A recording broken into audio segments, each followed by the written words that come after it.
জমিন। মানুষ যদি ঘরের মধ্যে থাইকা সিভিলাইজড হইয়া যাইত তাহলে তো মুশকিল ছিল। মানুষ ঘর থেকে বাইরে বেরিয়ে গিয়ে সিভিলাইজ হয়েছে, ঘরের ভিতর থেকে কোনো মানুষ পৃথিবীতে সিভিলাইজ হয়নি। ঘর থেকে বেরোনোর সাহস দেখিয়েছে, তবে মানুষ সিভিলাইজ হয়েছে এই পৃথিবীতে।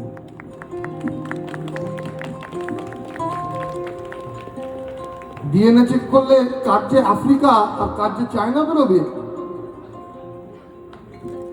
তখন দেখুন।